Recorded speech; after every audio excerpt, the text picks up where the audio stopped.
Welcome to the Church of the Week program on AM 630, The Word. Each week, we highlight a different local church or ministry impacting our community.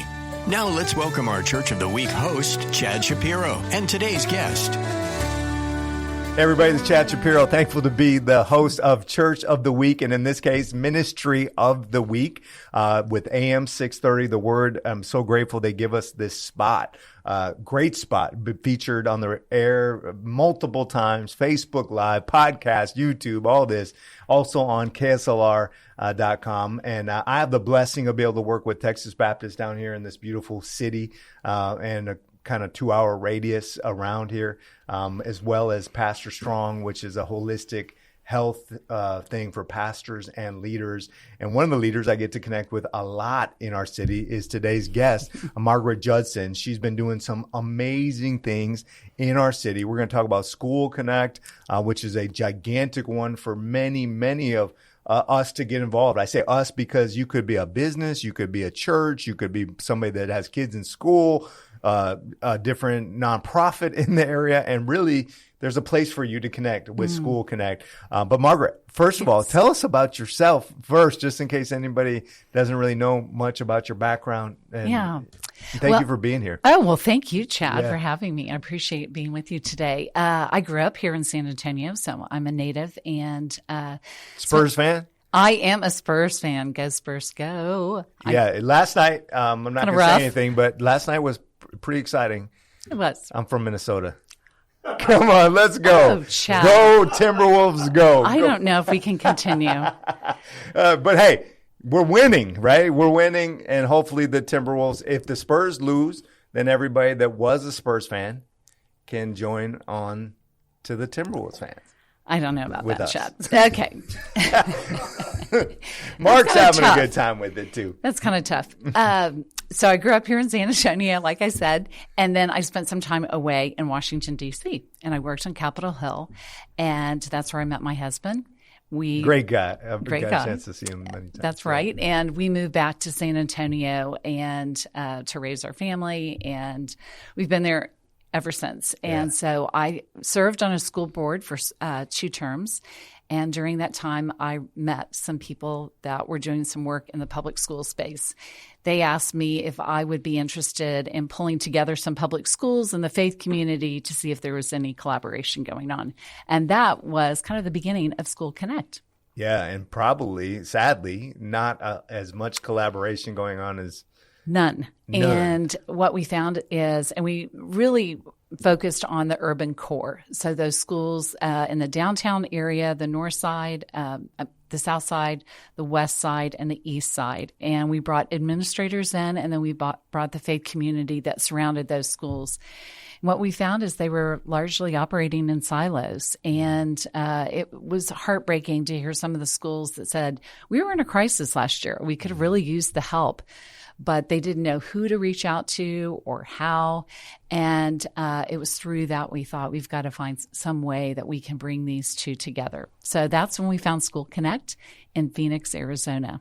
Yeah. And that was just over 6 years ago. 6 years ago. So this is so desperately needed. And I know we've maybe talked a little bit about it. My wife and I used to be church planters, and we were church planters in the YMCA. So we love the idea of collaboration and community. And when you have a church plant with nobody really on your team and you just walk in there with your kids because you don't know any better, you think about collaborating with everybody. And the school was right across the street. How do you work together? And it always did feel siloed, even in the Y itself, like how we try to serve them. And so having these spaces to connect together is so important. And our churches, our beautiful churches in our city, to be able to do more outreach and not just sit there, but to serve our communities. I've always loved School Connect. I don't have as much time to do as much as I would like to, but I see the vision, and I'm thankful you're involved and that we get to talk about it today. Yeah.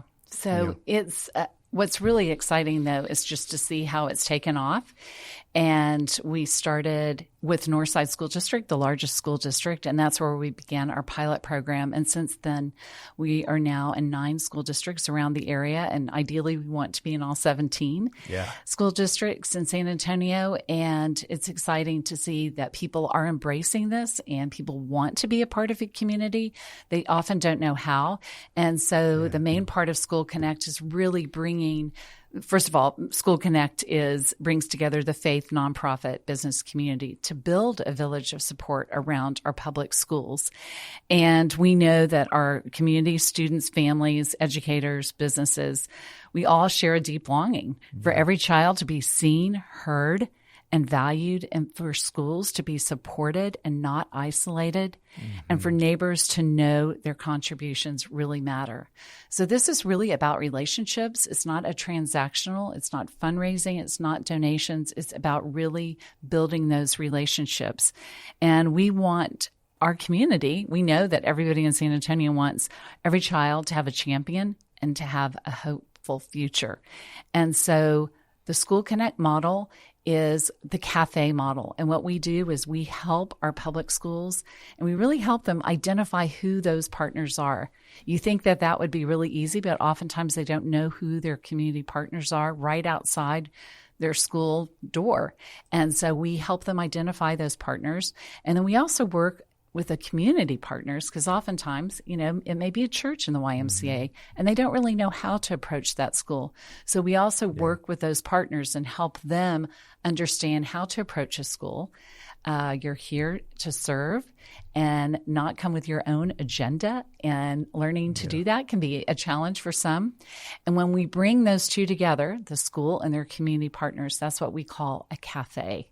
And that is the beginning of a conversation and a relationship, and we hope will be an ongoing partnership. And we do that through the cafe, and then what we call Love Our School Day, which is a one-day opportunity, usually every spring on a Saturday morning, where we bring all those community partners with the families and the students and the faculty together to do a one done-in-a-day project. Yeah, I'm sure there's tons of work to be done. Oh, yeah, there's a lot to be done. And for what are some of the things you've seen in the one-day project? Well, what's so exciting to me is we have a school district here, East Central School District. So when they heard about School Connect, they asked if I would come out and share with the superintendent. Yeah. He was an awesome leader. I met with him, and he totally got the whole concept. In fact, he said, I want to repeat it back to you. And he did beautifully. And he said, we're going to do this. And so last June, we went and trained all 16 of their principals, and their administrators were there. And in November, they hosted a cafe, a district-wide cafe, all in one gym. Yeah, so when I arrived at that school, there was a student who greeted me at my car and walked me in. They did this for everyone. Walked me in. I walked past the mariachi band, the pep squad with their pom-poms, all the way down. So he felt very special. Yeah. And then we had this amazing meeting where all their community partners were sitting at tables with the different principals, having these amazing conversations. Their goal was, we're going to plan a Love Our School Day for the spring. So use your time to do that. So that's what they did. And at the end, the superintendent, Roland Toscano is his name, he came up to me and he said, I accomplished in 2 hours what would have taken me a year to do. Wow. To have all those people in one room. Yeah. And for those teachers and administrators, they felt so seen and heard, because there are a lot of challenges in every school district. And to be able to have that opportunity to have that conversation in a meaningful way was just really fantastic. So they had their Love Our School Day last month on April 11th. It was amazing. Yeah. All 16 of their schools did it. Everybody had different projects. They were unique for each campus. I went to 2 campuses. One was an elementary school. They were doing painting. They were so cool. What they did is every high school athletic team was assigned a campus. Wow. So at that campus, they had the basketball team, which was amazing because they were tall, so they were able to do all the painting that was outside. Then the other campus, they did a largely landscaping. It was a turnaround school, and it was so incredible to see these students outside doing the hands-on work, doing the landscaping, working alongside other adults in the community. So that is what really the power of bringing people together. And I think it's so needed right now. You can just feel it, not only in our community, in our state, but really nationally. And I feel like this is such an incredible time to be doing this powerful work. And in fact, I attended this amazing meeting last month in Austin, and the CEO of Barna, who does a lot of research on faith communities, and he came out with a study Barna did, and it said that people are hungry for relationship. This is an unpredictable time of change, but we are in a moment of spiritual revival. Amen. And he said, this is an incredible time to be on mission for Jesus. We need to make the most of this moment. We belong to Jesus, we belong to each other, and our gifts belong to the world. It was just so exciting to hear that, because we have been able to see that firsthand. And I don't know if you're aware, but in San Antonio, we have public schools, both junior school and high school, where revival is taking place on these campuses. There was a high school here, and 3 girls started a Bible study, I believe, last year. They have over 150 students attending now. Yeah, cool. That was started on their own. That was not with another organization or a church or a parachurch organization. They did that on their own. So much so that now they have a coach that's their sponsor. They are getting assistance. We have another high school, and they started a Bible study. These kids even brought their own snacks. I mean, as a mother, I'm just super impressed by that.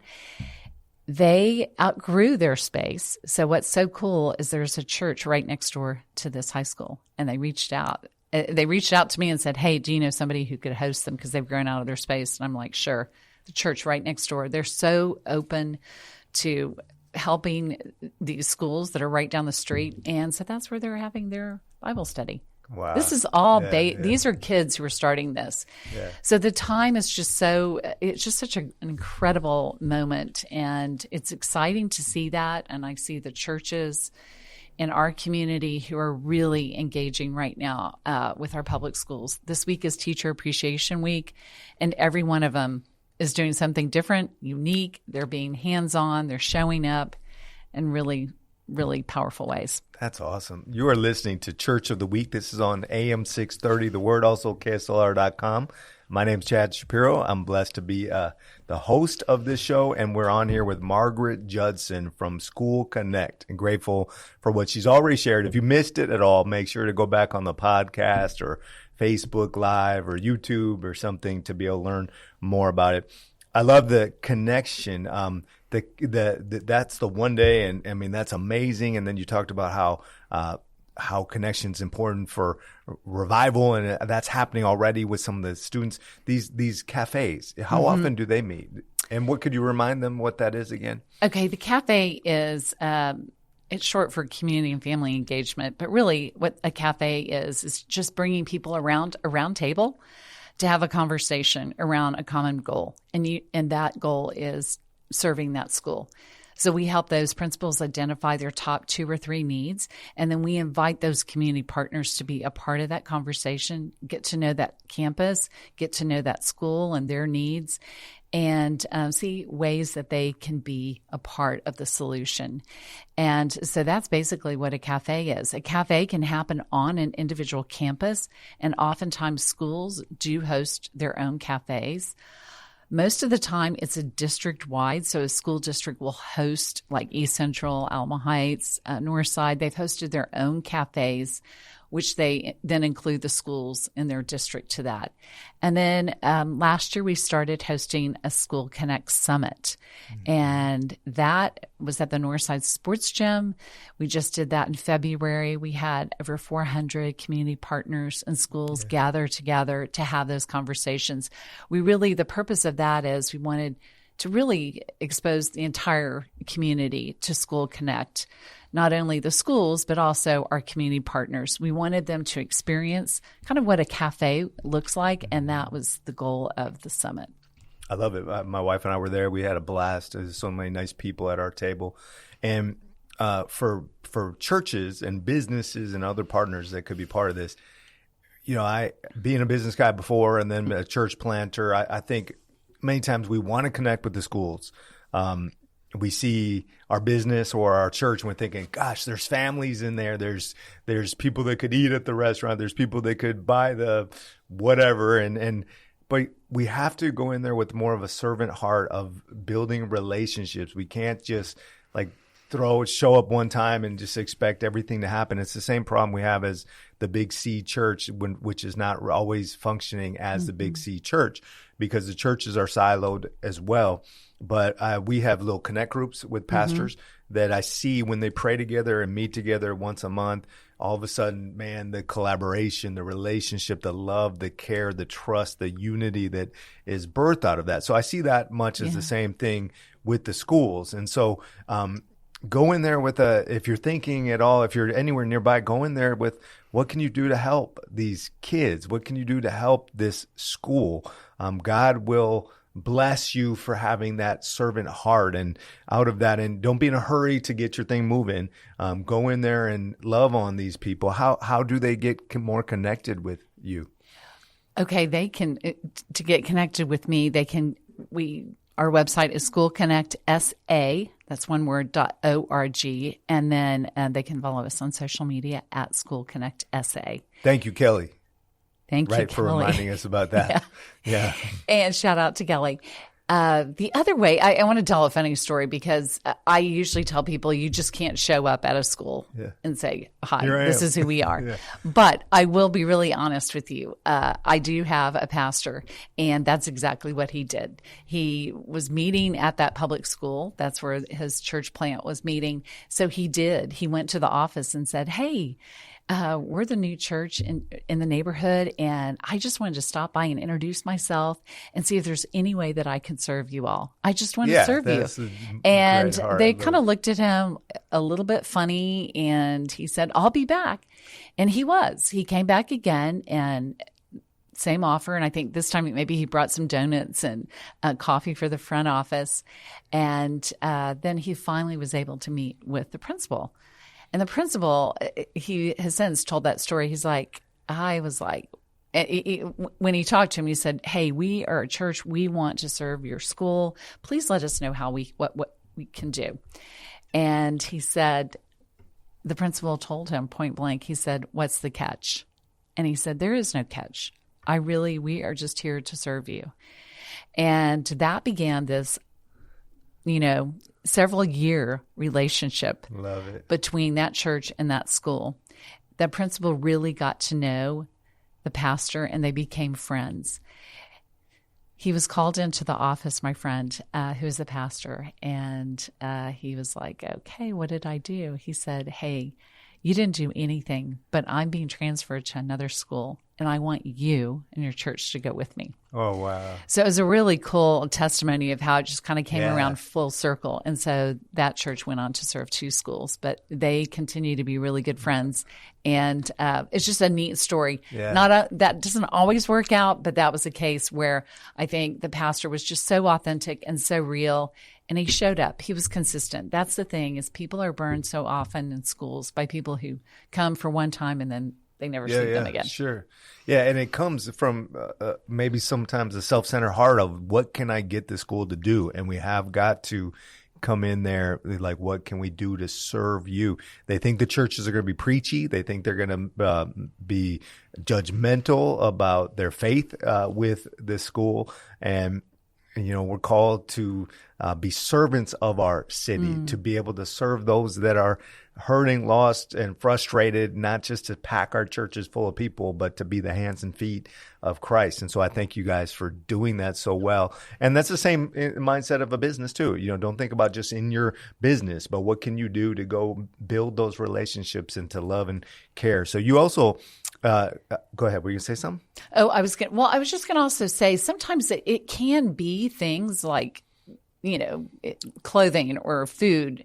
But this year we just started a pilot we realized that I really felt like we've got to get an academic piece, because I do feel like a lot of, especially our church partners, really want to go a little bit deeper in their relationship with the school. And I was made aware of through the Children's Literacy Project that our country has a huge literacy problem. San Antonio especially, we have 25% of our population. Wow. Yes, has a 5th grade reading level. So we decided, why don't we start a pilot project to see if there's any interest? And we started with a church that was already partnering really well with a local school right next door, and reached out to the school, and they said, we would love to try that. So with their existing volunteers, we started this, we call it the Power of One. It's 1 hour a week, one person with one child. Great. It's been an amazing experience, so much so that we're going to continue to do that next year. We're going to continue to grow that program, because we know that if kids aren't reading by the age of 9, the chances of them dropping out of school go up by 19%. Wow. Yeah. And 66% if they're not reading, and this is huge, people, if they're not reading by 4th grade, they will either be incarcerated or they will rely on welfare. Wow. It is a significant issue, and nobody's really talking about it. And it is an incredible opportunity for the church to be the hands and feet. Not only are you listening to a child read, but the social emotional part of showing up every week, you may be that bright spot in that child's life. No doubt. I've had the privilege of doing it myself for the past 6 months, and every Wednesday I go to Lock Hill Elementary and read to a 2nd grader. And I think it's like the bright spot of my week is being able to serve, and also just for her to light up every time she sees me is really sweet. So anyway, that all ends tomorrow because school's wrapping up for the year. But we will have training in September for that. So if people are interested, again, go to our website, check that out.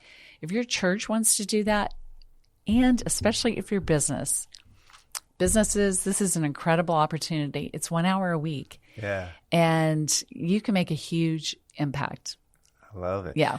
Highly capable kids. I don't know if we have time to talk about that, but how does that fit into? That fits in. That's the impact area. We have 3 impact areas. So it's the community through the cafe. Then we have the academic through the Power of One reading. And then we know the parents. The parents are that other piece. Yeah. And that's through the Resilient Kids programming. That is evidence-based. It's a 12-week program.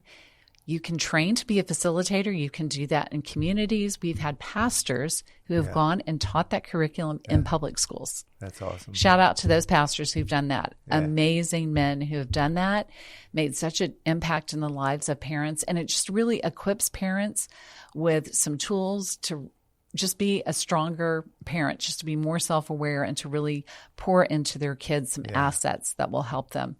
And the other part is then those parents don't feel so alone. Also, it gives them some community and support that they might not otherwise have.